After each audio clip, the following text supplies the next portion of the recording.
Tatay Zhang, dala ko na ang dowry. Pagkatapos ng 3 araw, kailangang ikasal si Zhang Qihua sa akin. New. Ang bilis naman nito. Kalahating karito ng mga huling produkto. Nakapag-akyat na ang pamilya Zhang sa pamilya Chen. Pilit na binili at ibinebenta. Talagang walang hiya. Lin Xiangdong, may karapatan ka bang makialam sa pamilya ko? Sasabihin ko lang ang totoo. Bakit ka nagmamadali? Hindi ka marunong maghabi ng lambat. Takot ka sa alon. Nagpapanggap ka pang bayani. Huwag mo siyang ganun. Ngayon papatayin ko siya. Gisingin mo siya, gisingin. Huwag nang kunin pa. Tamang-tama ang basurang balde para sa'yo. Kung sasabihin mong tao, sabihin mong tao. Bakit mo tinatapakan ang basurang ko? Kung may lakas ka, kunin mo ang 300 piso at isang truck ng dagat na paninda. Si Zhang Qihua ay kasama mo. Si Zhang Qihua. Tingnan mo. Sino ang makakapagbigay sa'yo ng ganitong karaming dowry? Hindi ko sinang-ayunan na pakasalan ka. Hindi marunong umintindi si Qihua. Huwag mo itong isiping masyado. Nasaktan ako. Bakit hindi mo siya bigyan ng dote? Talagang nagalit siya. Hindi ba't pwede namang sabihin? Pumunta sa dalampasigan. Sabihin mo sa lahat, huwag kang humawak, kaya ko nang maglakad. Hindi mo kayang ilabas ang perang iyon. Sigurado akong makakakuha ka ng mga kalakal sa dagat. Huwag kayong mang-api ng tao. Bakit ka humaharang sa akin? Zhang Qihua, pinoprotektahan mo pa siya. Ano pa ang alam niya kundi ang magmalaki? Ano pa ang kaya niyang gawin? Xiangdong, ipakita mo naman ang tunay mong kakayahan. Bakit hindi ka nagsasalita? Di ba kaya mo? Nakita na ang host na nilait ng buong baryo. Sistema na sumusunod sa utos. Matagumpay na nakakabit, basta malinaw ang utos. Maaaring utusan ang lahat ng hayop sa dagat sa paligid. Ano ito? Sinasabi ko kung ano ang naririnig niya. Nakikita mo ba? Nabigla na ang batang ito. Huwag kang magpumilit, Xiangdong. Ngayon ipapakita ko sa inyo. Kung ano ang ibig sabihin ng mas malalaking alon, mas mahal na isda. Talagang nalito na si Xiangdong sa galit. Lahat ng alimango makinig ng mabuti.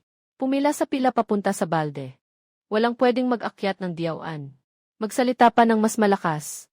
Makikinig pa ba ang mga isda sa'yo? Gumalaw na ang putik. Tingnan mo. Lumabas na. Tuloy lang tayo. Isa-isa. Hindi isa lang. Kundi isang pila sila. Siguradong siya ang nagplano nito ng maaga. Anong ginawa mo? Kaya ko pang sanain sila ng maaga. Pero hindi sila nakapila ng maayos. Pakanluran. Bakit ang dami ng alimasag dito? Sabi ko na noon pa. Ako ang pinakapamilyar dito sa baybayin na ito. Hindi pwedeng mangyari yan, hindi talaga pwedeng. Huwag mong hawakan. Huwag kang aakyat sa paa ko.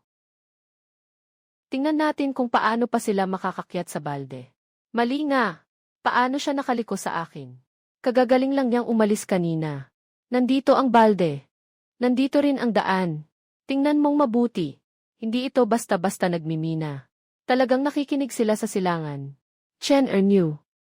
Walang silbi ang pagbaligtad mo sa timba. Pumasok ka sa timba. Walang dapat maiwan. Maraming bagay ang pwedeng makuha dito. Ilang alimango lang naman yan. Ano bang ipinagmamalaki mo? Sino ang nagsabi kanina? Na puro salita lang ako.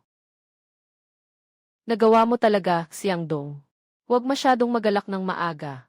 Hindi pa tapos ang bagay na ito. Hindi dapat niya dalhin ang balde ng alimango. Dapat din siyang dalhin sa bangka ng pamilya Chen. Chen Dachon, bakit mo kinuha ang balde ko? Ang bahaging ito ay sa pamilya Chen. Dapat ibigay sa akin ang mga alimango sa balde. Bakit ibibigay sa iyo ang alimango na tinawag ko? Sabi ko na nga, hindi naman ipinasa ng baryo ang baybayin na to sa'yo. Sa baybayin ng bay. Sabi ng tatay ko. Kitang-kita ni Uncle Chen. Yung alimango ay tinawag mula silangan. Ang baybayin ay pag-aari ng pamilya Chen. Kung nandito ka para kumuha, kailangan mong makinig sa pamilya Chen. Sige, sumigaw ka. Sabihin mong aalis na ang alimango. Bibigyan kita ng pagkakataon. Subukan mo ring sumigaw. Tatay, huwag mo na siyang patulan. Sumigaw ka na. Natatakot pa ako dito. Alaynan. Lahat kayo lumabas na. Ngayon ay swerte nyo na lang. Hindi lang sa salita. Kailangan mong maintindihan ang ugali ng baybayin na ito. Kung talagang magaling ka, sabihin mo ulit ng harap ng lahat. Natitirang mga alimango. Magpila ng maayos. Pumasok sa aking timba. Talagang nakikinig sila sa'yo. Kailangan mo talagang ihanda ang mga ito para ibenta. Huwag mag-alala, pupunta ako sa bayan para magpalit ng pera. Babalik ako agad. Hayaan mo siyang umalis ng ganyan, Itay. Hayaan siyang magbenta. Tingnan mo kung magkano ang mabibenta niya. Ang balde na ito ay hindi maliit na halaga. Saan mo nakuha ang ganitong karaming buhay na alimango? Kakatapos lang maghanap sa dagat. Buhay o patay, ikaw na ang humusga. Mataba ang laman, matigas ang mga paa. Ito ang pinakamagandang presyo para sa iyo. May mga ganitong sariwang produkto pa sa hinaharap. Diretso mo akong dinala dito. Sige, sa susunod na may stock, ikaw ang una kong hahanapin. Talagang naibenta mo ang alimango. Kakausap mo lang sa akin. Ibigay mo muna ito kay Tiyuzhang. Bata, talaga namang may lakas ka ng loob na magpadala ng bagay sa pamilya Zhang. Sarili kong biniling bigas at harina ito. Sino man ang pagbibigyan mo, hindi mo na kailangang tumango. Chen Erniu, huwag kang magulo sa harap ng bahay ko. Pinapayagan kitang magbenta ng kahit isang produkto. Huwag mong sabihin ng sobra. Ang pamilya ni Chen ay kayang kontrolin ang lahat, hindi ba? Pinahiya pa ako ni tatay sa buong baryo. Tumaas talaga ang presyo ng kahon ng alimango. Bumili pa ng bigas at harina at ipinadala sa bahay ni Zhang. Nakita ni Zhang Kuihua lahat. Bukas, hihinto na ang pagbebenta niya. Sino ang tatanggap ng kanyang mga paninda sa bayan? Yung nakikipag-away sa pamilya Chen. Lolo Yu. Bukas, ang batang mula sa pamilya Lin ang magdadala ng mga paninda. Huwag mo munang tanggapin. Kaya si Boss Chen. Yung alimango niya. Talagang bihira at dekalidad na produkto. Kung tatanggapin mo iyan, edi ang mga kargamento ng pamilya Chen. Kailangan nang humanap ng ibang supplier. Sige, naiintindihan ko na. Bukas, huwag tanggapin ang mga produkto ni Lin Xiangdong. Chen Jia, alam mo ang utang na loob na ito. Naiintindihan ko. Bukas, tamang-tama, magpapahinga ang kusina ng isang araw. Bukas, darating si Lin Xiangdong para maghatid ng mga produkto. Huwag muna kayong tumanggap. Tingnan natin kung sino ang mabibili niya bukas. Xiangdong. Kahapon, nagbigay ng babala si Chen Erniu. Ngayon tiyak na hindi sila magpapatalo ng basta-basta. Unahin natin ilabas ang mga kalakal. Ang iba ay bahala na tayo sa huli. Hindi mawawala ang mga kalakal ngayon. Marami na namang mapapalitan ngayon. Pakanluran. Ngayon hindi magbibilang. Sayang ang pagpunta mo. Kahapon ay maayos na maayos. Ngayon ay walang apoy sa kusina. Talagang hindi maginhawa ang tumanggap ng mga kalakal. Mukhang hindi tumatanggap ng mga kalakal ang bayan ngayon. Tama na, hayaan na lang. Takot ang mga tao sa bayan na makasagabal. Kahit gaano pa kaganda ang mga kalakal. Walang sinuman ang may lakas ng loob na tumanggap, wala tayong magagawa. Pakanluran. Baka mag-isip pa tayo ng ibang paraan. Tingnan natin kung paano pa siya magmamayabang ngayon. Sa pakanluran, ngayon hindi tumatanggap ng mga paninda ang bayan. Anong gagawin natin ngayon? Ay benta na lang sa dagat. Huwag kang mag-alala. Sasamahan kita mag-isip ng paraan. Hindi kayo tumatanggap. May mga tao pang nag-aagawan. Nakasara pa rin ang bayan. Talagang ipagpatuloy mo ang pagpapadala. Ipapakita muna nila gaano karami ang laman nitong dagat. Kahit gaano pa karami ang mga isda, kung walang tatanggap walang silbi. Lahat ng pwedeng ibenta na isda ay nilalagay sa kawali. Sayang naman kung masira ang ganitong sariwang produkto. Talagang sayang. Lao Yu, hindi ka ba hindi nagbubukas ng timbangan? Pinipilit ako ng pamilya Chen na isara ang timbangan. Pero kailangan talagang maipasa ang order na ito sa lungsod ngayon. Kahapon, nag-iwan ako ng mensahe sa telepono. Para sa sasakyan ng pagbili. Lahat ito ay mga sariwang huli mula sa pamilihan. Saktong-sakto, kulang ang supply sa probinsya. Gaano karami ang kailangan ninyo? Magbabayad ba kayo dito mismo? Kukunin ko lahat ng batch na ito. Bibigyan ko kayo ng mas magandang presyo kaysa sa bayan. Ang mga lamang dagat sa bayan ay palaging kinukuha ng pamilya Chen. Huwag ninyong sirain ang mga alituntunin. Kami ay mula sa kumpanya ng mga produktong dagat ng probinsya. Titingnan lang ang kalidad ng produkto. Walang pakialam sa mga lokal na alituntunin. Maglagay ng kutson para makasurvive pa sa daan. Naiintindihan ng dalaga. Ganito ang pagdadala sa probinsya. Pwede pa ring tumakbo ng masigla. Pa-east, hindi ko rin alam ang nangyari kahapon. Huwag mong masyadong isipin. Hindi tatanggapin sa bayan. Sa probinsya na una nang kumuha. Bukas bibili pa tayo ng 50 kilo ng malaking yellow croaker. Agad na kailangan sa hotel sa probinsya. CJ, isang 50 kilong na malaking yellowtail. Sasagot ako bukas ng umaga. Kailangan lumabas ng dagat ang malaking yellowtail. Ikaw na takot sa tubig, paasa. Hindi madaling makuha ang yellowtail sa silangan. Kailangan pumunta sa malalim na dagat para makuha ang yellowtail. Ayaw mo pang sumakay ng bangka. Anong ihahatid? Ngayon ay aalis tayo sa barko at lalangway sa dagat. Mukhang delikado siya. Sa silangan, naniniwala ako sa'yo. Sama-sama nating hanapan ng paraan. Tanggap na ang order. Ako naman, hindi ko magagawa. Hayaan mong maghintay ang tao ng walang kabuluhan. Bukas ng umaga, pupunta ako dito para manghuli. Puntang silangan, pupunta ka sa tabi ng mga bato. Hindi na kailangang lumabas ng dagat. Sa lugar ng mga bato, makakakuha ka rin ng yellow croaker. Kung natatakot ka sa alon, huwag na pilitin. Hindi ako sasakay ng bangka. Dito na lang maghuli. Sa baybayin, pwede ka nang manghuli ng yellow croaker. Akala mo ba'y parang sa bahay nyo lang na isda? Ngayon, ipapakita ko sa inyo kung ano ang tunay na pamimingwit sa dagat. Nagpapanggap lang. Kailangan lang magtapo ng kaunti para makuha ang mga isda. Totoong malaking isda. Bilisan mo, ilagay mo na sa basket. Grabe, ang galing naman ito. Dalhin mo na ang basket. Bilisan mo, huwag hayaang makatakas ang isda. Hindi siya gumagalaw. Paano nakarating ang dilaw na isda? Sige, umuwi na ang natitirang isda. Sukatan. Sobrang dami. Dongje, hindi ka bumaba sa bangka. Talagang dumating na ang isda. Madali lang.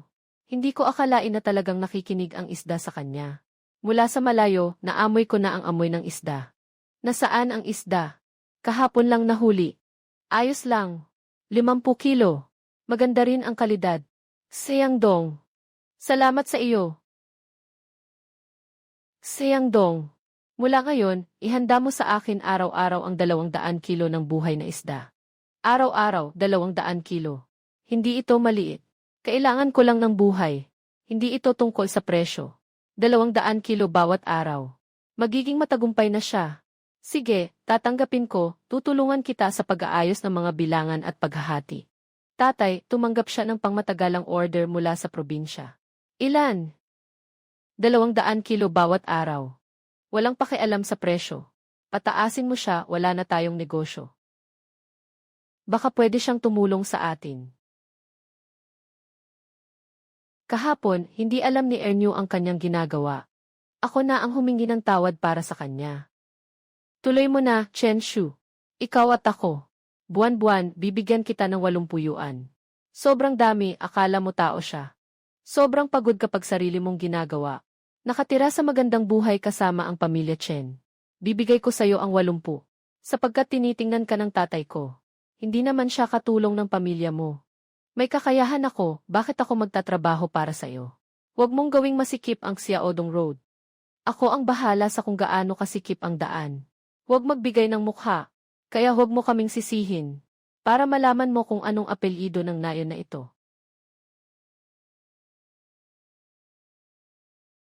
Huwag kang umasa na makakakuha ka ng timbang ngayon. Kahapon ay okay. Ngayon ay sira na. Hindi naman sira ang bagay. Hindi ka karapat-dapat gumamit ng timbangan ng pamilya Chen. Talagang sadyang nananakit kayo ng tao.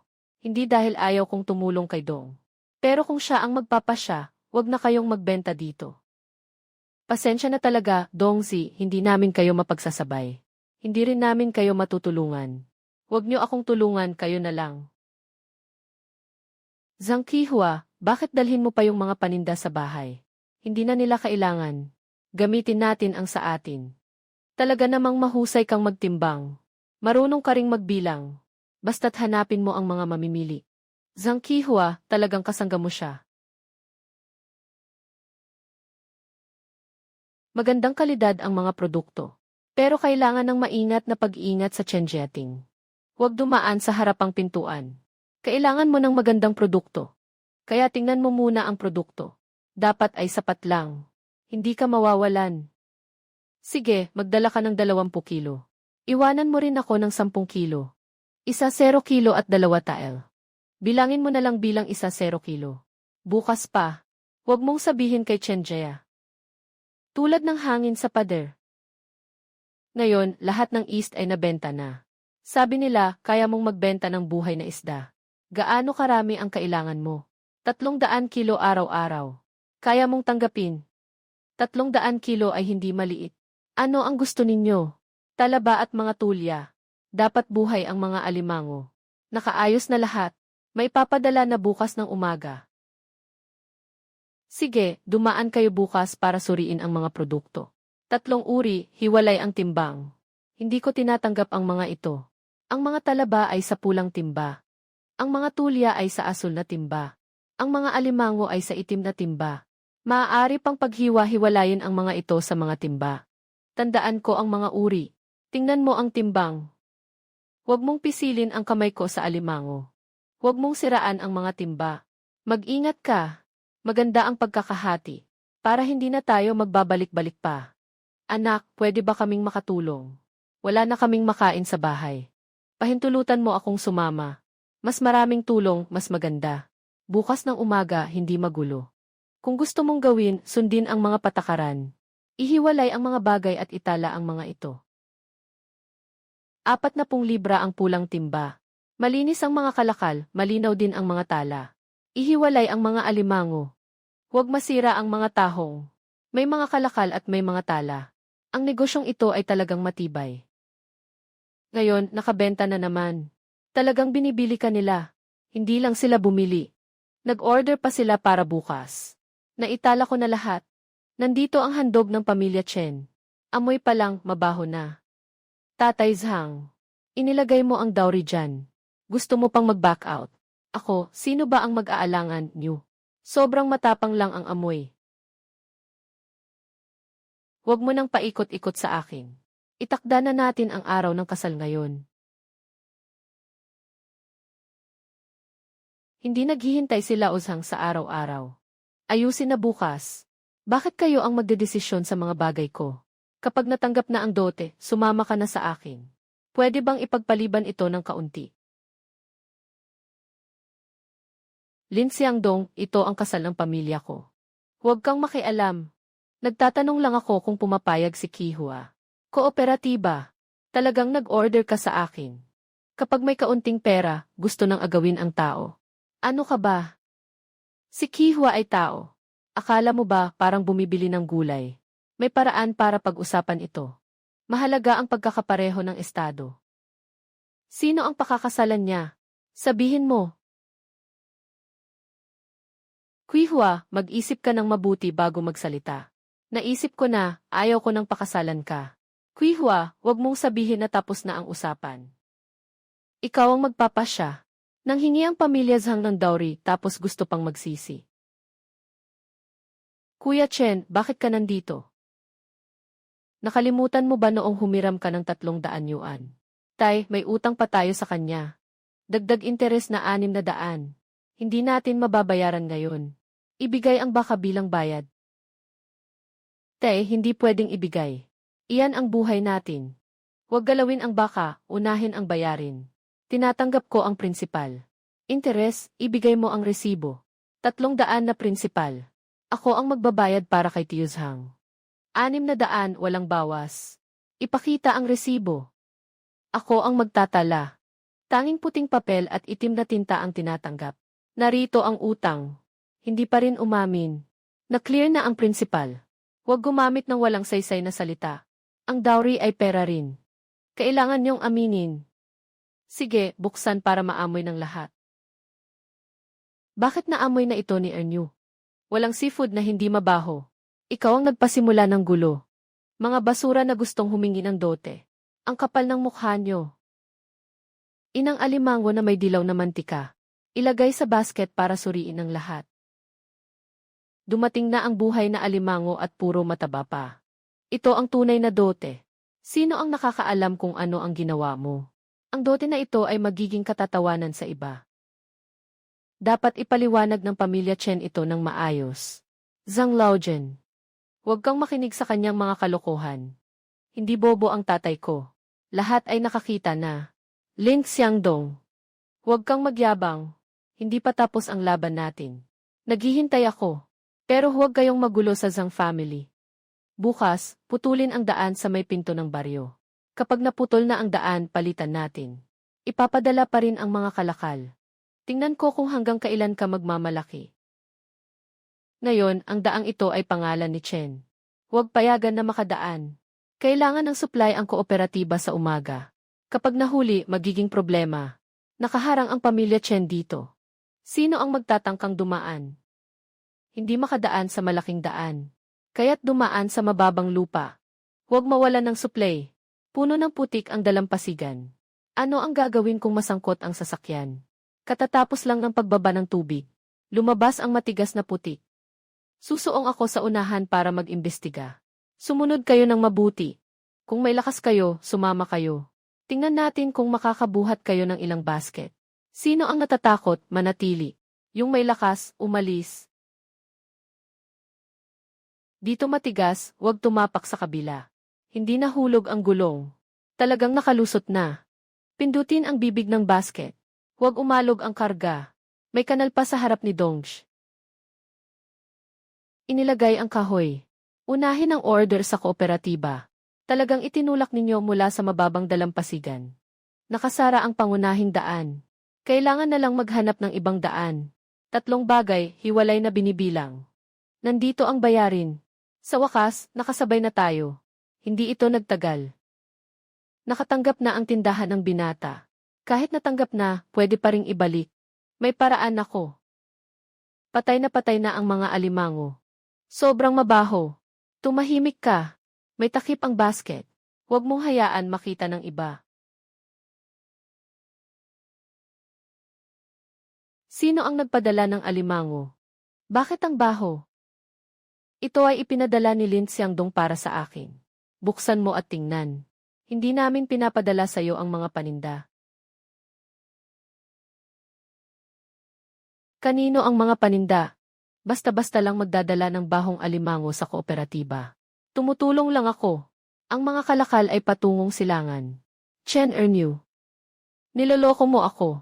Kumuha ka rin ng buhay na hayop. Kakamatay lang, hindi naman nakakaapekto sa pagkain. Huwag kang manggulat. Ang kinukuha namin ay buhay. Huwag tumanggap ng ganitong basura. Lahat ng aming ipinadala ay may tala. Sino man ang tumanggap ay nakasulat dito. Ito ba ay sa bahay namin? Buksan mo at makikita mo. Ito na ang mga sariwang alimango na bagong huli. Itong 3 timba. Timbangin at agad na isasara ang kahon. Buhay dito. Sino ang kumuha ng mabaho? Chen Ernew. Ipaliwanag mo. Siya ang nagkamali sa pag-install. Wala akong kinalaman dito. Ginoo, sinunod ko ang sinabi mo. Simula ngayon, hindi na tatanggapin ng Supply and Marketing Cooperative ang mga alimango ng pamilya Chen. Maaari naming suriin ang daloy ng aming mga kalakal. Tanging ang mga kalakal na ipinadala mula sa silangan ang aking kinikilala. Nakatakas siya sa usaping iyon ng mga patay na alimango. Sinabi ng kooperatiba na siya na lang ang tatanggapin nilang supplier sa hinaharap. Ilang tindahan sa bayan ang gustong kumuha sa kanya ng mga kalakal. Hindi pwede ang malambot. Kaya't sinira ang kanyang reputasyon. Sobrang halata ng marka ng binata na ito, hindi ba? Mas malinaw, mas mabuti. Bukas ng umaga, sabihing ninakaw niya ang mga gamit ng pamilya Chen. Bukas ng umaga, dalhin ang mga lider ng nayon. Tingnan natin kung paano siya magmamatigas. Ninakaw ni Lin Xiangdong ang mga gamit ko. Ngayon, nandito lang ako sa loob ng bahay. Walang katapusan. Nandito lang ako sa loob ng bahay. Ang basket ay sa pamilya Zhang. Buksan mo muna. Tingnan kung sino ang sinungaling. May marka ng pamilya Zhang sa basket. Nahuli ang tao at ang ebidensya. Nahuli ang tao at ang ebidensya. Tama ang marka. Patay na ang alimango, hindi alam kung sino ang humawak. Hindi makikilala ng patay na alimasag ang amo niya. Maaring amuyin ng buhay na alimasag kung sino ang humawak nito. May mga buhay na alimasag sa tabi, piliin nila. Makinig ka, mga blue crab. Kanina gabi, sino ang humawak sa basket na ito? Sila ang aakyat sa tabi ng iyong paa. Pakanluran. Huwag mong papalampasin ang bagay na ito. Hindi ba pabulaanan iyon? Tinitingnan kung saan papunta ang alimango. Tingnan mo, papunta talaga dito ang alimango. Huwag kang lumapit. Siguradong pinagalaw mo sila. Kagabi mong ginawa. Kaya hindi ka matatakot na hanapin kanila. Lumilihis sila sa mga leader ng baryo. Lahat sila ay tumungo kay Chen Ernu. Ernu, may dumi pa ng amoy krustaseo sa gilid ng sapatos mo. Anong nangyayari kay Ernu? Hindi ba't sinasabi nilang nagnakaw siya papuntang silangan? Nagdaan lang ako. Sino ang makakaalam kung bakit nagwala ang mga alimango na ito? Kahit na dumaan lang, naipasa pa ang amoy krustaseo sa ilalim ng sapatos. Tanda ng pamilya Chen. Mga tao ng Chen. Sino pa ang gusto mong ipasa sa kanila? Hindi ito galing kay Dong ngayon. Zhang Qihua. Huwag ka nang magpanggap na mabuti. Ikaw ang paborito. Itong tamad na to. Linisin mo ang bibig mo. Kung hindi mo maiparatang, sasabihin mo pa ang masama. Ayaw kong magpanggap na patas. Nakikita naman ng lahat. Huwag mong subukang mang-api ng tao. Hindi pa tapos ito. Agad na ipapasa sa amin ang sakahan. Chen Ernu. Humingi ng paumanhin kay Qihua. Bakit naman ako ang magpaparaya? Siya ang nagsinungaling tungkol sa akin para sa'yo. Kaninang nagkakalat ng chismis, kitang-kita namin lahat. Kung binastos mo siya, kailangang humingi ka ng tawad. Huwag kang matakot, Qihua. Ngayon, ako ang nakatayo sa harap mo. Lin Xiangdong, huwag kang magpanggap na mabuti ka. Si Zhang Qihua ay magiging tao ng pamilya Chen balang araw.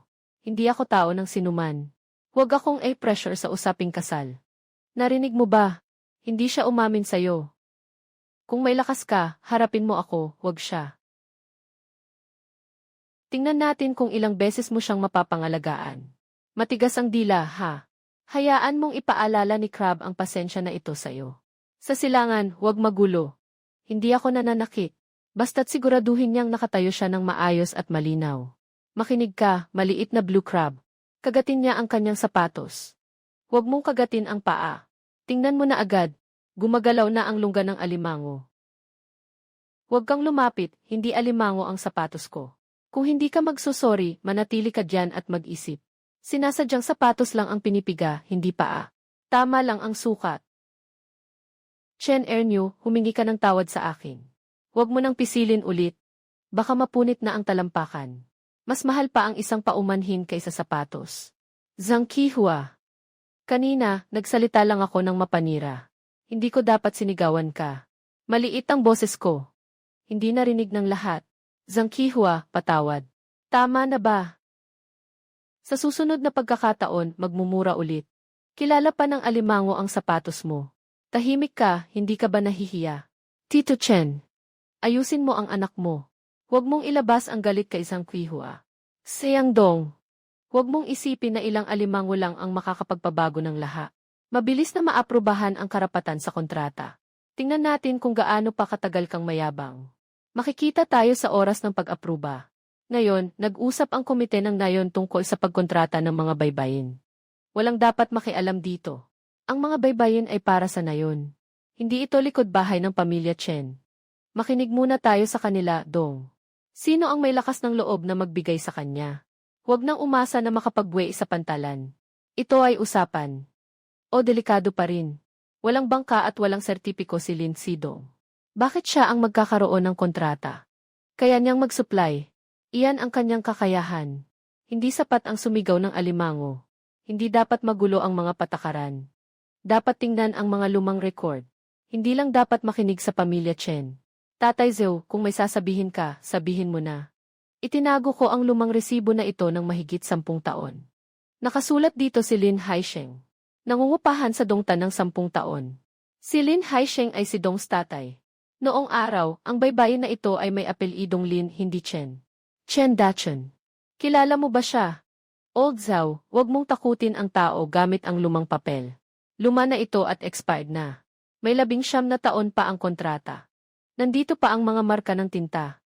Si Kuya Lin ang nagligtas sa buong baryo gamit ang bangka. Nawala nang sumakay sa bagyo habang nasa dagat. Hindi na nakabalik ang iba. Pero nakuha mo ang kanyang bahagi sa pampang. At ninakaw mo pa. Yung pondo ng pamilya Lin na dapat nilang matanggap. Tio Zhao. Sinasabi mo lahat ng to ay totoo. Ang mga fingerprint na pinindot ko mismo. Hindi ako magkakamali. Chen Dachun. Hindi mo ito nabanggit sa mga nakaraang taon. May kabuluhan bang balikan ang mga lumang kwento? May kabuluhan. Ito ay may kinalaman sa buhay ng pamilya Lin. Isang pirasong lupa.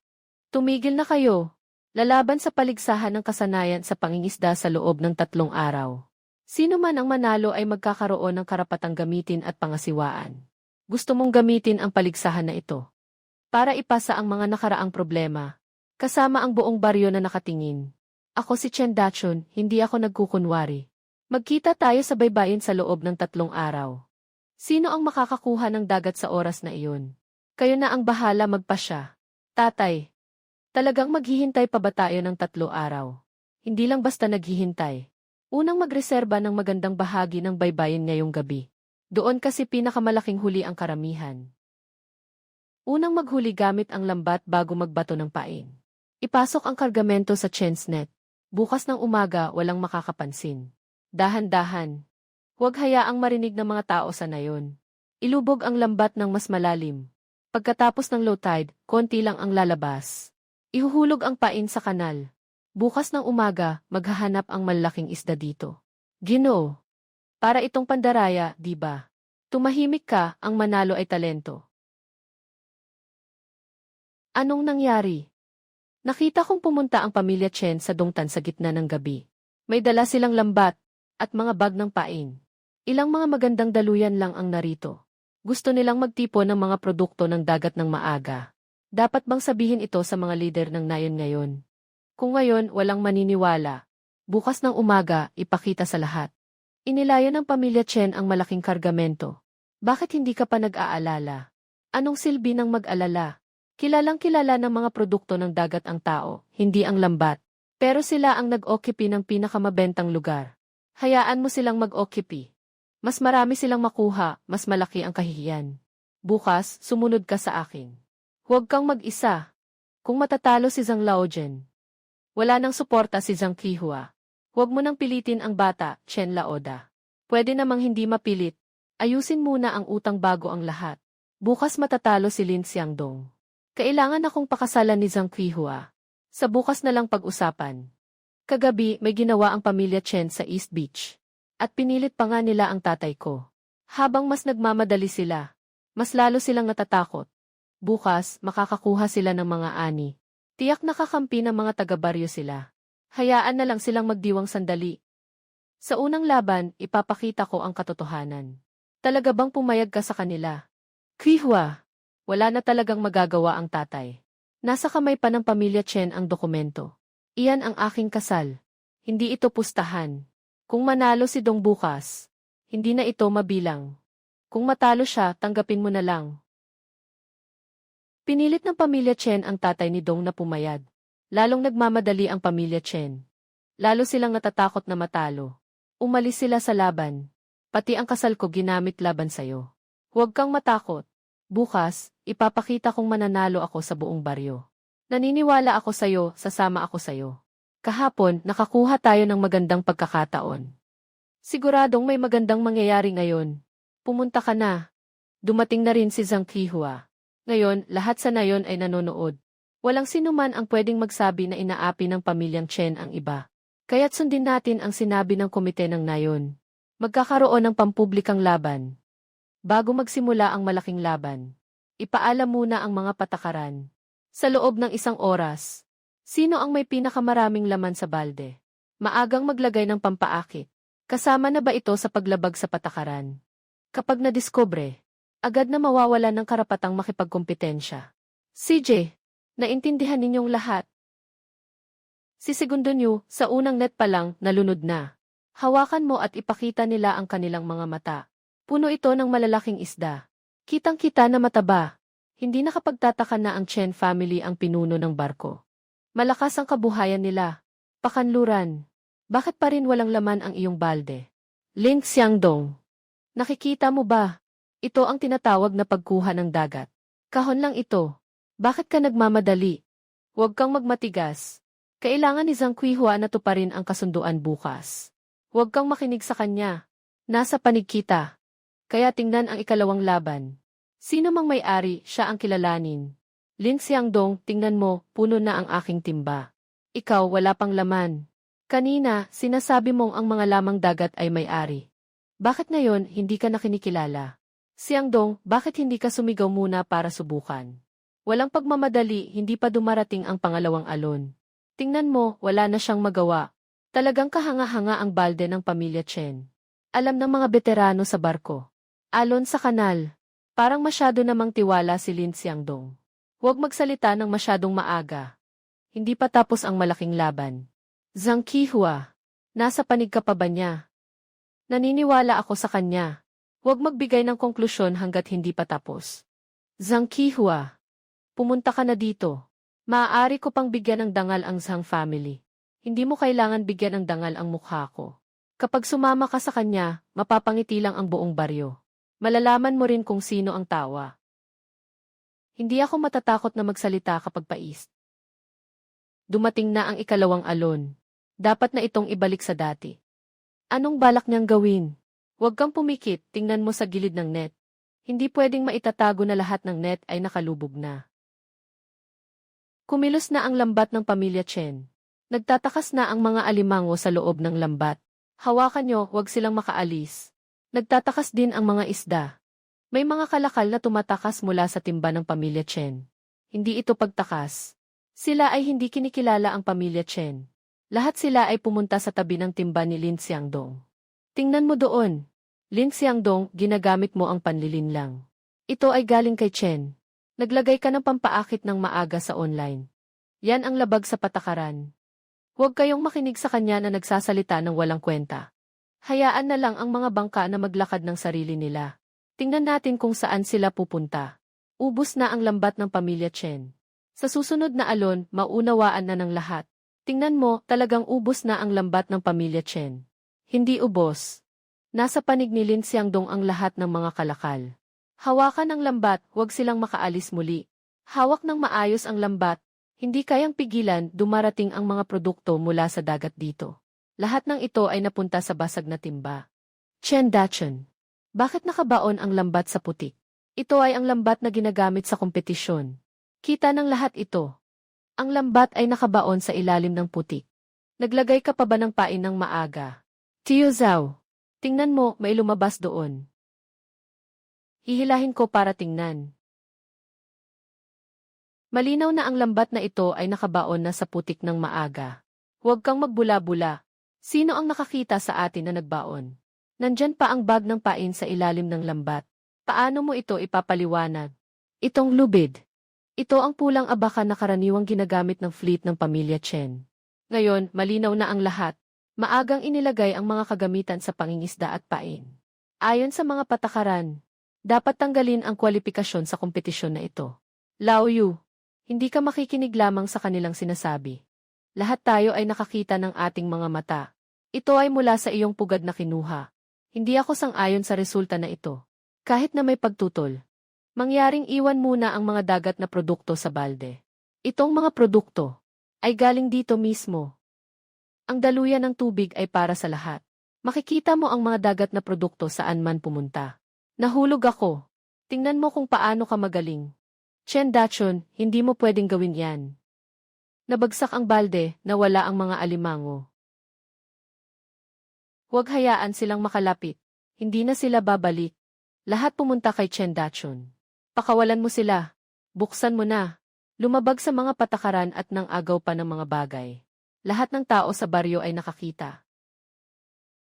Lumabag sa patakaran at nang agaw pa ng mga isda. Hindi na pwedeng isali ang laban na ito. Panalo ang pamilya Chen. Lola Yu, mayabang ka bang paboran siya sa harap ng lahat? Lahat ng tao sa baryo ay nakakita ng malinaw. Hindi pwedeng paboran ang sinuman. Ang kwalifikasyon ng pamilya Chen sa kompetisyon na ito ay opisyal na hindi wasto. Ang karapatan sa pamamahala ng lupa sa Dongtan ay, ayon sa kasunduan ay mapupunta kay Lin Xiangdong. Ang lupa ay sa akin. Hindi ko rin ito agawin ng mag-isa. Xiangdong, ano ang ibig mong sabihin sa mga salitang ito? Maaaring dumating ang mga tao mula sa bayan para magtrabaho. Pinagsasama-sama ko ang mga produkto. Upang mabigyan kayo ng mas magandang benepisyo sa pagtanggap. Araw-araw ay magtatala ng maayos. Gumagawa ayon sa mga patakaran. Lahat ay may makukuhang gantimpala. Kay Dongjae, gusto ko ring makilahok sa gawain. Sumasali na ako. Magaling ako sa pag-uri ng mga produkto ng dagat. Magparehistro ang lahat ng sunod-sunod. Hatiin ang mga tungkulin sa trabaho. Si Kihua ang responsable sa pagtatala ng mga account. Si Uncle Zhou ang nagmamanman sa kalidad ng mga produkto. Mula ngayon, ang puok na ito ay pamamahalaan ng lahat sa nayon. Lin Xiangdong, naglakas loob ka bang agawin ang kabuhayan ng pamilyang Chen? Dapat ay para sa kabuhayan ng baryo. Hindi dapat kontrolin ng isang pamilya lamang. Huwag masyadong masaya agad. Hindi mo kayang suportahan ang buong baryo. Kahit hindi ka makapagpresyo ng mas mataas, mas okay pa rin kaysa sa inyo. Gusto nyo bang makipagtulungan sa akin? Sabihin nyo lang. Gusto kong makipagtulungan kay Kuya Dong. Kasali na rin ang pamilya ko. Mas mabuti pa kaysa mapresyo ng Chen family sa presyo. Kay Dong Kihua, talaga ba kayong nagbabayad agad sa araw na iyon? Bukas ang talaan ng bayad. 1,555,825 sino ang nagtrabaho, isulat kung sino. 15 yuan, 15, isulat kung sino ang nagtrabaho. 13 yuan, 155,80 na libro. Sige, magpirma na rin ako. May tao na nagmamaneho papuntang silangan. Nasa silangan na. Isa na namang truck na galing sa ibang lugar.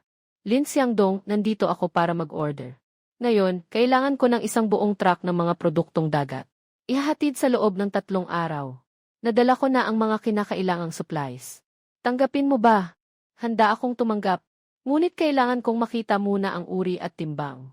Dapat buhay ang mga alimango, mga kabibe, at mga isdang dilaw. Ilagay ang mga tapat na bagay dito. Walang kakulangan sa mga kalakal. Aayusin ito ayon sa kasunduan. Maari ang mga patakaran.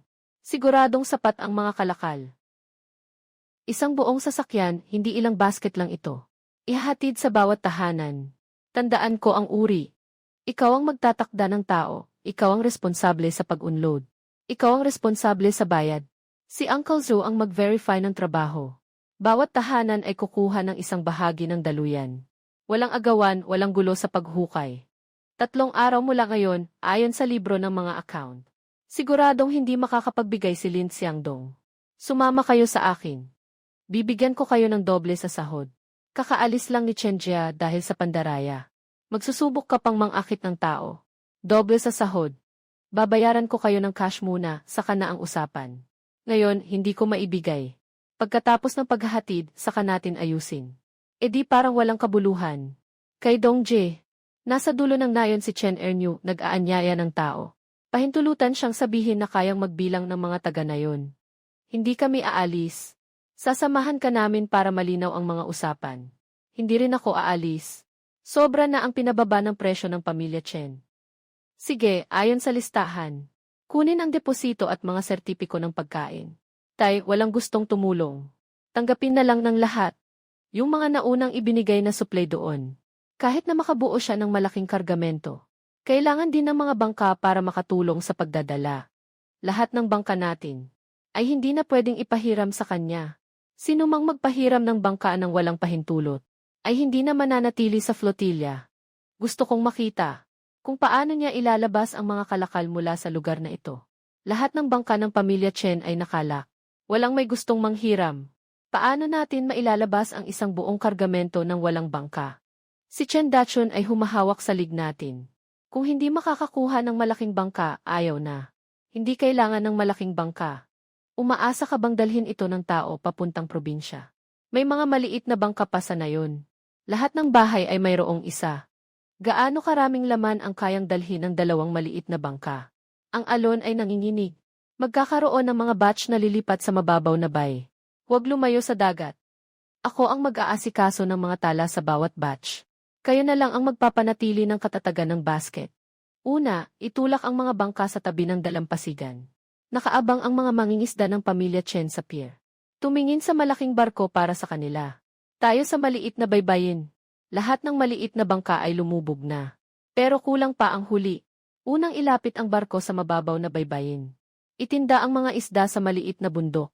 Magtipon sa gilid, huwag magkalat. Talagang papunta ang mga grupo ng isda sa gilid ng bundok. Huwag mag-agaw ng bangka sa pag-angkat. Dumarating ang mga palayok ng palayok. Mas mabilis pa ito kaysa sa pangingisda gamit ang lambat. Tandaan ang numero ng barko ni Zhang Qihua.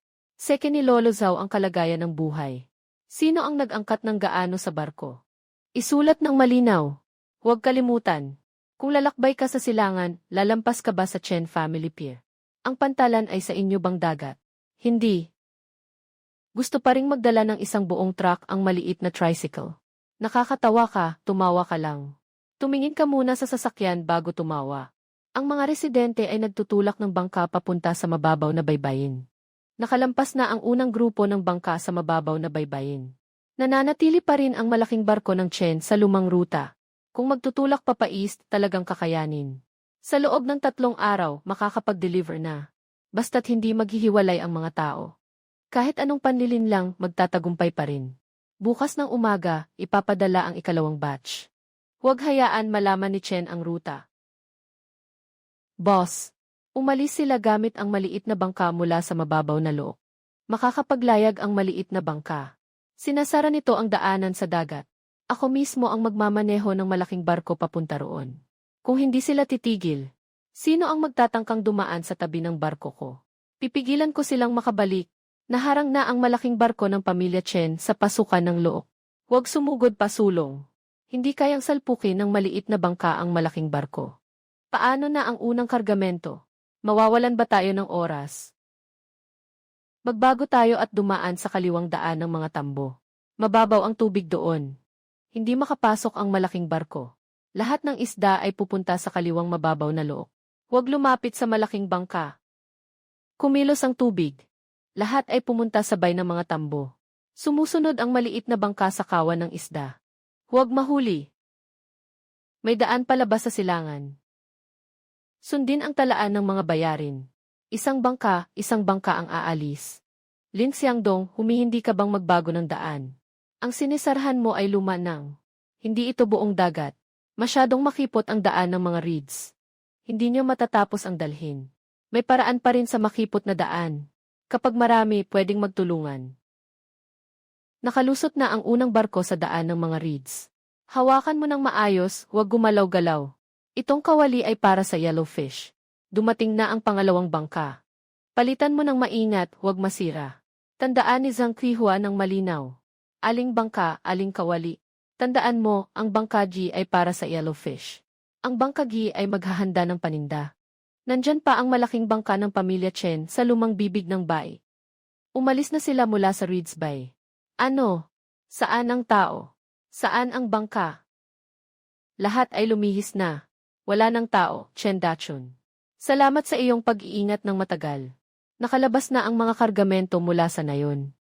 Maghintay tayo ng resulta sa loob ng 3 araw. Dumating na ang sasakyan at naihatid ang mga kargamento sa tamang oras. 3 araw, isang buong sasakyan. Talagang naipon mo ang lahat para sa akin. Suriin muna ang buhay bago tayo magpatuloy.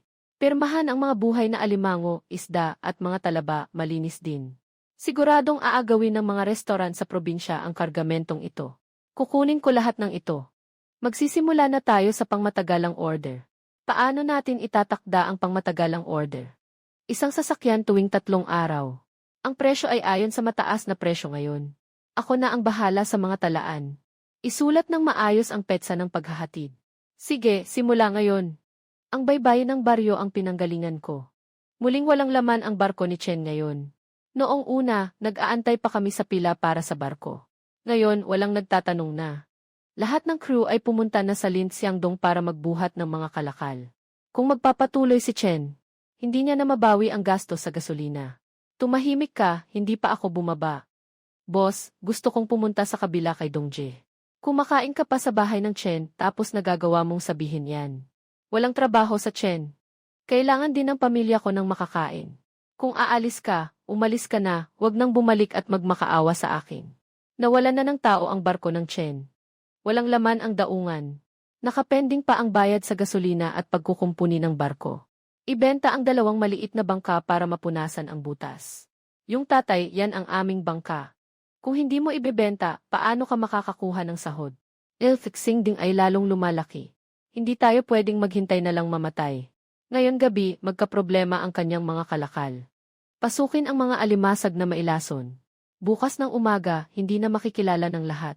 Ano kung mahuli tayo? Tumahimik ka. Sa pagkakataong ito, gusto ko siyang mag-isa. Diretsong itapon. Mali ang basket na ito. May patay na alimango sa itaas. Huwag munang galawin, lahat ay huminto. Sinuri ko ito bago ang pagtakip kagabi. Walang problema. Hindi nasira ang takip ng basket. Ngunit ang damo ay nawasak. Hindi ba natin isinara ang pinto kagabi? May humawak na mga bagay. May nangyaring masama. Si Lin Xiangdong ay naglagay ng patay na alimango sa mga kalakal. Nakita ko mismo. Ito ang basket mula sa bahay niya. Matagal nang nakasign ang kontrata. Huwag kang magbiro sa kooperatiba. Huwag kang mag-ingay. At clarify mo muna ang usapan. Kailangan pa bang sabihin? Nandyan ang patay na alimango sa basket. Buksan mo lahat ng basket. Tingnan mo ang bawat basket. Huwag magpanik. Ang mga produkto ay hinati kaninang umaga. Sino ang walang kasalanan, siya ang nag-aalala. Malalaman din natin agad. Ang mga alimango sa ilalim ay buhay pa. Tingnan ninyo, ang mga paa ng patay na alimango ay tuyo. Parang pinutol kagabi. Hindi ito bagong huli. Ang mga paa ng alimango na bagong huli sa umaga ay hindi ganyan. Sinuri ko ang bawat basket habang nag-a-account ako. May pumasok na tao sa gitna ng gabi. Chen Ernyu, bakit may alimango sa manggas mo? Huwag mo akong pakialaman. Dumaan lang ako para makisaya. Dumaan ka pa, may amoy pa ng patay. Nasa paligid ka rin kagabi. May nakalagay sa bulsa niya. Ipakita mo sa lahat. Huwag mo akong hawakan. Wala akong hawak. Ilabas mo na sarili mong kamay. Nadulas ang patay na talaba. Ngayon, ano pang masasabi mo? Chen Ernyu, pumasok ka sa warehouse kagabi. Huwag kang magpanggap na hindi alam. Kitang-kita ng lahat. Chen Ernyu, anong sasabihin mo pa? Nasa bulsa mo pa ang mga crab leg. Ako, nakuha ko lang. Nakuha ko lang tapos nilalagay pa sa basket nila. Sino na ang magtatangkang tumanggap ng mga kalakal mula sa Chen family pagkatapos nito? Kung masira man, gusto pa rin nilang sisihin siya sa pagkasira ng kanilang pagkain. Gusto nilang sirain ang pangmatagalang kontrata. Unang hakbang, suriin muli ang mga kalakal. Itanggal ang sirang mga bahagi. Alod ang mga magagandang produkto. Tingnan ng mabuti ng lahat. Hindi ito pagkakamali ng silangan. Gusto ng pamilya Chen na putulin ang daan ng buong nayon. Sino ang nag-utos sa inyo na palibutan ang anak ko? Nagsabuatan sila para akusahan ako. Nandyan ang ebidensya sa lupa. Hindi naman ikaw ang inaakusahan. Xiangdong, hindi ko siya naalagaan ng maayos. Humihingi ako ng tawad sa iyo. Hindi ba't gusto mong isumbong ang nakaraan? Matagal nang inaapi ng pamilya Chen ang pamilya Lin. Hindi ito ngayon lang nagsimula. Ate Koong, huwag kang magsalita ng basta-basta. May kontrata kami mula noon. Dati ng pag-aari ng pamilya Lin ang bahaging ito. May resibo pa nga ng pampublikong benepisyo. Ngayon, dapat malaman ng buong baryo ang katotohanan. Matapos ang nangyari kay Kuya Lin. Matagal nang naayos at naipamahagi ang mga kaugnay na kompensasyon. Sa huli, iilan lang ang inilabas ni Chen Dachon. Naipasa sa kamay ng pamilya Lin. Yung natitirang pondo na dapat ay sa kanila. Saang lugar na punta? Yung karapatan sa paggamit ng lupain na ito. Ay naipit mo rin. Umaasa sa pera ng pamilya Lin para suportahan ang barko ng pamilya Chen. Chen Dachon. Kailangan nating linawin ang mga bagay ngayon. Noong mga panahong iyon, naligaw din ako ng landas. Pero makakapagpakatanga ba ako ng ganito katagal? Huwag mo nang pilitin ang tatay ko. Walang pumipilit sa kanya. Utang niya ito sa pamilya Lin. Ako ang nagnakaw ng pera ng pamilya Lin. Noong panahon ng kontrata sa baybay, ako rin ang nagpreserba nito. Sa wakas, handa ka nang magsabi ng totoo. Ulitin mo ang sinabi mo sa buong baryo. Ako, si Chen Dachon, humihingi ng tawad sa pamilya Lin. Lalo na kay Kuya Lin. Isulat mo ngayon ang resibo ng pagbabalik. Ibalik ang baybay sa pamilya Lin. Bayad pinsala na ang kulang. Susulat na ako, susulat na agad. Tanggap ko ang pera at ang baybayin. Pero hindi ko kayang tanggapin ang pagtrato sa tatay ko ng ganito. Sabi ni Chen Dachon sa dagat. Humingi ng tawad kay Bigong Lin. Nagkamali ako. Hindi ko dapat sinira ang pera mo. Kuya Lin, patawad, nagkamali ako sa iyo. Simula ngayon, hindi na tatanggapin ng mga istasyon ng pagbili ang mga produkto ng pamilya Chen. Ginoong Chen, alam mo na rin ang tungkol dito. Sinasadya ang paghalo ng mga substandard na produkto. Malicious na pinaparatangan ang iba. Ang mga nakaraang alitan ay hindi pa nalinaw.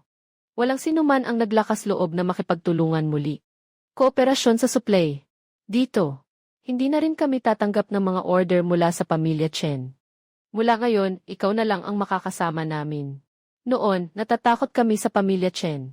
Ngayon, hindi na kami natatakot. Talaan ayon sa bahay. Kalakal ayon sa kalidad. Si Zhang Qihua ang nag-aasikaso ng tala. Huwag kayong mag-alala. Mula ngayon, hindi na titingin ang baybayin sa mukha ng pamilya Chen. Hindi na nila kukunin ang mga kalakal natin. Walang tao sa daungan.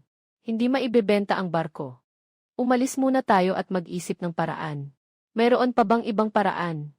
Nabiyak na ang daan ng Chen sa baryo. Bukas kunin mo ang kontrata ng barko. Nandito lahat ang kontrata ng barko. Hindi na kayang suportahan ng Chen. Kukunin ko ang barko, pero hindi kita pipiliting magbenta ng mas mura. Unahin nating bayaran ang mga manggagawa sa barko gamit ang pera sa pagbebenta nito. Maayos ang pagkakaayos ni Dong sa bagay na ito. Huwag mo na akong pasalamatan na ayos na ang utang ko. Doon nakasalalay ang kapanatagan ng puso. Itong mga barkong ito ay papasok na sa supply at sales team. Hindi na ito itinuturing na aking pribadong pag-aari. Pagkatapos maayos ang barko, ipapangkat ayon sa bilang ng bahay. Ayusin ang schedule ayon sa bawat tahanan. Sino ang nagtatrabaho, siya ang makikinabang.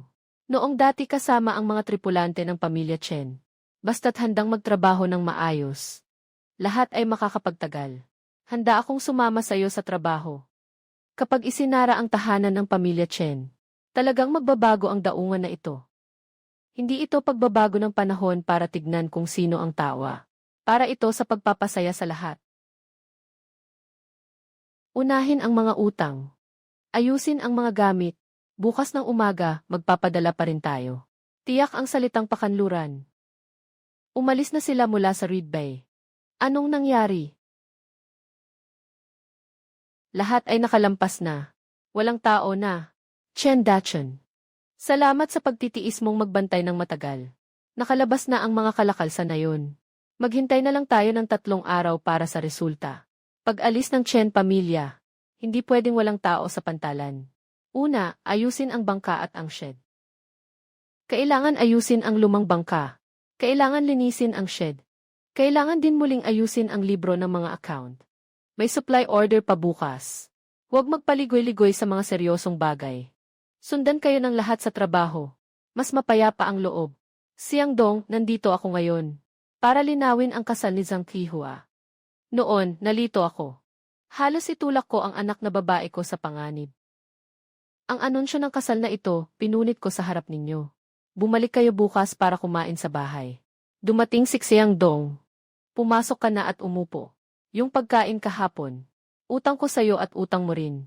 Tatay Qihua, kung may gusto kang sabihin, sabihin mo na. Noon, nagkamali ako ng tao. At pinahirapan ko kayo. Tungkol sa nakaraan ni Tio Zhang. Ngayon, ayusin na natin ito. Qihua, tungkol sa iyong kasal.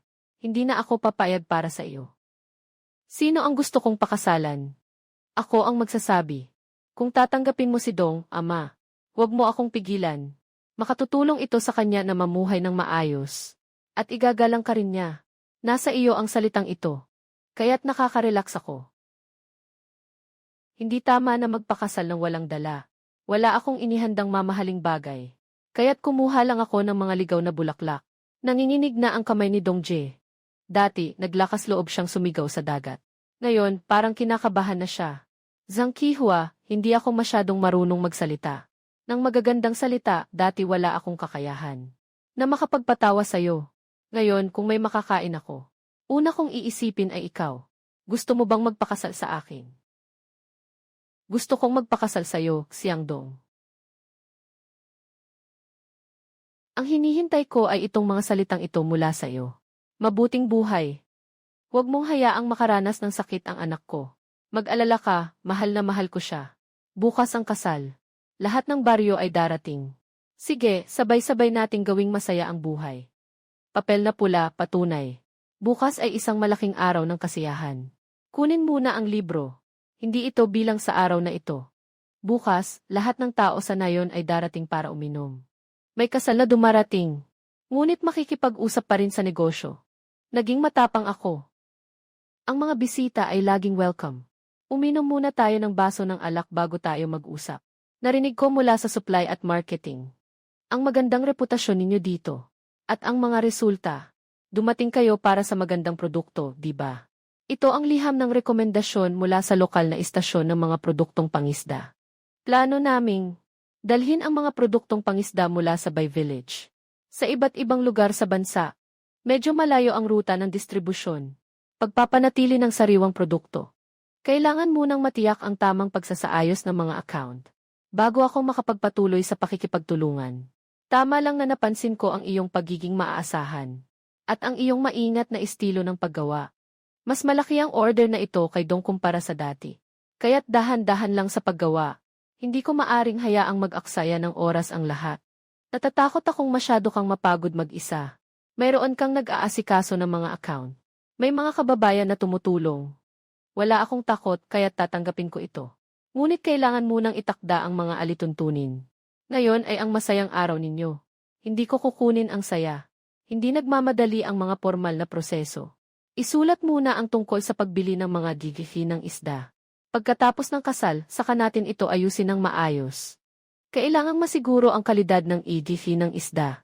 Dapat dumating sa oras ang pondo mula sa gobyerno. Magtiwala sa mga produktong pangisdaan. Tiyak na tutuparin ang tanggapan ang kanilang mga pangako. Si Dong at si Zhang Qihua. Itong baso ng alak, sama-sama tayong mag-toast. Sa hinaharap ang mga produkto ng nayon ay makakapagbenta sa mas malawak na pamilihan. Ang buhay ay unti-unting umuunlad. Ngunit mananatili tayong tapat sa ating layunin. Maging tapat at maaasahan. Ang mga produkto ay dapat na ayon sa regulasyon. Ang mga talaan ay malinaw at madaling suriin. Ang ganitong asal ay makakapagtagumpay sa malalaking bagay. Patungo sa silangan.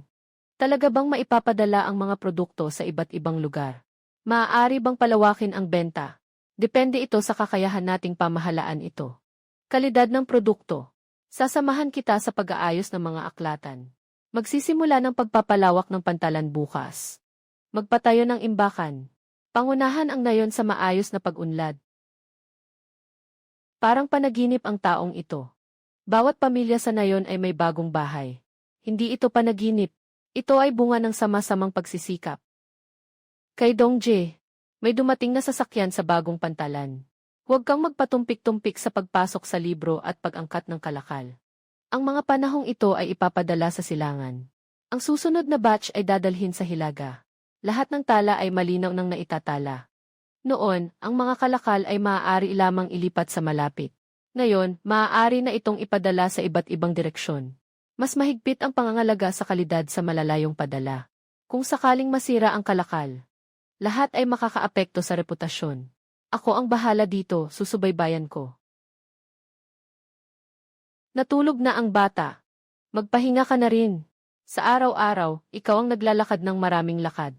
Hindi rin ako makapagpahinga ng basta-basta. Ikaw ang nag-aasikaso ng mga bahay. Ikaw rin ang nag-aasikaso sa operasyon ng pantalan. Mas lalo akong nakakaramdam ng kapanatagan sa puso ko. Maingat na pinaghahandaan ang paglulunsad ng bagong barko. Huwag sana magkaroon ng anumang pagkukulang. Bukas ng umaga ay maaaring ilubog ang motor na pangingisda na barko. Bayan ng baybayin. Noong una, kailan pa ako nakakita ng ganito kalaking barko? Malaki man ang barko, hindi pwedeng magpabaya sa dagat. Kailangan pa rin tingnan ang panahon at alon. Si Tio Lao Zhao ang bahala dito. Noong dati, ang pamilya Chen ang namamahala sa pantalan. Kailangan lang tayong tumayo sa malayo at manood. Ngayon, may bahagi tayong lahat sa barkong ito.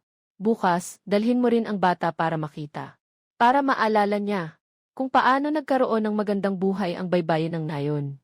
Bukas, kailangan mong sumakay sa barko. Makipag-usap ako sa inyo ng ilang taos pusong salita. Hindi ako magaling sa pagsasalita. Nababahala akong hindi ko maipahayag ng maayos. Tapat kong ibabahagi ang aking saloobin. Ang mga kababayan ay nakikinig ng may puso. Kaya't ipahayag ko ang mga nakaraan. Ngayon, nais ko lamang nadalhin ang buong nayon. Patungo sa maayos at magandang pag-unlad. Ang intensyon na ito ay tunay at simple. Sapat na upang maantig ang lahat. Tama ang agos ng tubig. Maari nang bumaba sa barko. Huwag kayong magsiksikan. Hayaan munang makapagtayo ang mga bata at matatanda. Nakaayos na ang pulang tela sa silangan. Ngayon ay ilulunsad na ang bagong bangka. Hayaan nating umusad ang baybayin na nayon ng isang hakbang pa. Nagsimula na ang magandang buhay. Noon, sinasabi ng lahat na tamad ako. Sinasabi nilang wala akong kinabukasan sa buhay. Hindi ko sinisisi ang sinuman. Noong panahong iyon, hindi ko rin alam ang aking buhay. Ngunit ang buhay ay hindi lumalabas sa mga mura. Ito ay bunga ng pagsisikap, isang basket ng mga produkto sa bawat pagkakataon. Ang bangkang ito ay hindi lamang para sa akin. Ito ay pinagsikapan ng buong nayon. Sa hinaharap, ang mga account ay mananatiling bukas at malinaw. Ang mga gawain ay sama-samang pinagtutulungan ng lahat. Ang magandang buhay ay sama-samang ibinabahagi. Ang mga paraan para kumita ay sama-samang pinapaunlad. Sa pag-usap kay Dongje, ang salita ay may halaga. Dahan-dahan, hayaan ang bangka na sumunod sa agos habang umaandar. Nagsimula na. Ang ating nayon ay may bagong bangka pangisda. Matagumpay na umalis ang bangka. Makakapunta tayo sa mas malawak na karagatan. Para magtrabaho at mabuhay. Malalaman ng mga bata sa hinaharap na hindi tamad ang kanilang ama. Malalaman din niya, mga araw sa baybayin. Ito ay pinagsikapan ng lahat. Zhang Qihua, ang hirap ng daan na ito ay para sa iyo. Ang pamilya ay magkakasama. Kahit gaano pa kahirap, sulit ito. Haishan Yu 66,888. Ngayon, matagumpay na nailunsad ang bagong bangka. Sa hinaharap, magdadagdag pa tayo ng mga bangka. Nagtatanim at naghahanap buhay sa mas malalayong karagatan. Masagana at tahimik na buhay sa baybayin. 66,888 masagana at tahimik na buhay sa baybayin.